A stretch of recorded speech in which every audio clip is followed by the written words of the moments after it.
देखिए, पीड़ित परिवार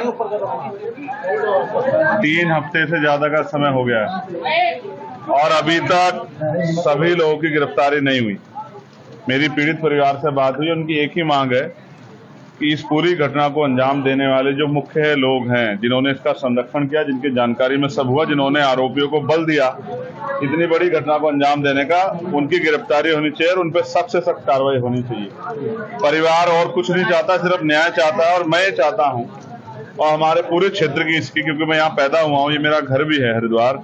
हमारी ये मांग है कि किसी भी कीमत पे बहन बेटियों के साथ जुल्म ज्यादती बर्दाश्त नहीं की जाएगी और ऐसा अपराध करने वाले, उनको सह देने वाले हर व्यक्ति पे, चाहे वो सत्ता का व्यक्ति हो, चाहे वो विपक्ष का हो, कोई भी हो, कितने बड़े ताकतवर हो, उसको बचाने का प्रयास शासन और प्रशासन ना करे।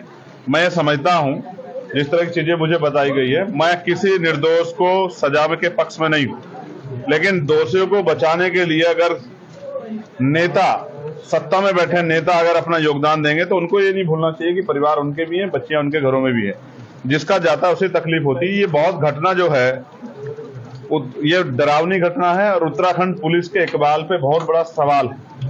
यहाँ के एसएसपी, मैं उनसे पहले से परिचित हूँ, जब हम यहाँ काम करते थे तो वो यहाँ के एसपी सिटी थे, देहात, और अब वो यहाँ एसएसपी बन के जिले को चला रहे हैं। मुझे उनके ऊपर भरोसा है कि उनके नेतृत्व में कठोर कार्रवाई होगी और कोई दोषी नहीं बचेगा। अभी मेरी उनसे भी बात हुई है, उन्होंने एक बिटिया जो इस घटना में जिनको जिनको इन्वॉल्व किया गया है, जिन पर शक है, जिनका इस पूरी घटना जोड़ा गया है, उनके लिए कहा है कि वो बिटिया है, हम चाहते हैं इसमें जांच है। मैं उस पर सहमत हूँ।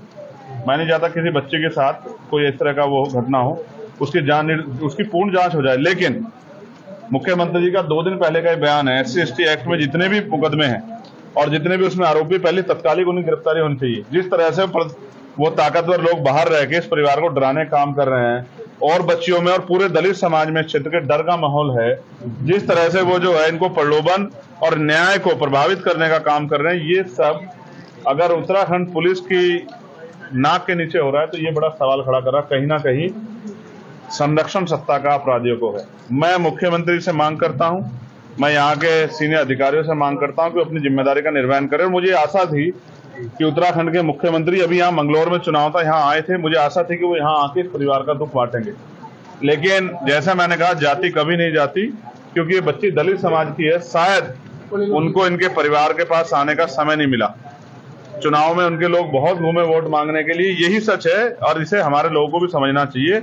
जब तक वो अपने दलों से जुड़ के अपनी ताकत नहीं बनाएंगे, तब तक ये जुल्म उन पे होते रहेंगे। मैं विश्वास दिलाता हूं कि इस घटना को हम प्रथम और आखिरी घटना समझ के इस पर मजबूत लड़ाई लड़ेंगे और आने वाले 3-4 दिन के बाद ही अगर कार्रवाई नहीं हुई तो एक बहुत बड़ा आंदोलन जिलाधिकारी कार्यालय पर होगा। उसके लिए हम लोग अपनी भूमिका अपनी लीडरशिप से बात करके बना दें। हम ये चाहते हैं, हम किसी भी तरह का कोई आंदोलन नहीं करेंगे अगर पुलिस अपनी कार्रवाई को जिम्मेदार से करेगी, आरोपियों को बचाने काम नहीं करेगी। मैं यहाँ पिछले आधे घंटे से बैठा हूँ और अधिकारी यहाँ नहीं आ पा रहे हैं। इसका मतलब कहीं ना कहीं उनको पता है कि जब सवाल जवाब पूछे जाएंगे तो वो जवाब नहीं दे पाएंगे। जिन अधिकारियों की जिम्मेदारी, वो यहाँ से गायब क्यों है?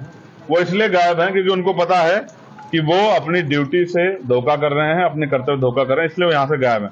इसलिए ये सवाल भी मैं छोड़ता हूँ कि वो ऐसे अधिकारियों को क्या कुर्सी पे बने रहने का अधिकार है, जिन अधिकारियों के नेतृत्व में इतनी बड़ी बड़ी घटनाएं हो रही हैं, जिस SHO, जिस CO के नेतृत्व में इतनी बड़ी बड़ी घटनाएं हो रही है और आरोपी खुलेआम घूम रहे हैं, उसको कैसे चार्ज दिया गया ऐसे लोगों को?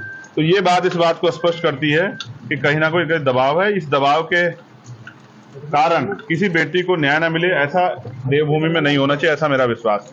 मुझे उम्मीद है मुख्यमंत्री भी इस घटना का संज्ञान लेंगे और जो आरोपी फरार है, पुलिस उनको जल्दी गिरफ्तार भी करेगी, ऐसा मेरा विश्वास। की आर्थिक मदद की ये सरकार का काम है। अगर हर चीज के लिए मांग करनी पड़ी तो जब वो जनता से वोट मांगने आते तब उनको शर्म क्यों नहीं आती? ये तो उनको खुद देखना चाहिए कि वो माँ के लिए किस तरह मजदूरी करके अपना पेट पाल रही है। सरकार की जो योजनाएं जिन पे अपनी पीठ थपथपाती है, वो जमीन पे है भी या नहीं, इसका जवाब भी सरकार को देना चाहिए। संसद में बड़ी बेबाकी से आप अपनी बात रखते हैं क्या? वहाँ भी अगर लापरवाही हुई तो सेशन आ रहा है, बजट सेशन, मैं पुरजोर कोशिश करूंगा कि इतनी जो विभत्स घटना घटी है और जिस तरह से अधिकारियों ने इस पर लापरवाही बरती है, इसको मैं पुरजोर तरीके से पार्लियामेंट में उठाऊं और इन अधिकारियों को वहीं पार्लियामेंट में ही अध्यक्ष जी से कह के बुलवा के इनसे सवाल जवाब हो, इनसे पूछा जाए कि ये आपको पर्याप्त तनख्वाह मिल रही है, पर्याप्त सुविधा हो रही है, फिर भी न्याय क्यों नहीं कर रहे हो, फिर भी आरोपियों का संरक्षण हो रहा है, फिर उसमें कार्रवाई क्यों नहीं कर रहे हो, इसका जवाब इनको देना पड़ेगा।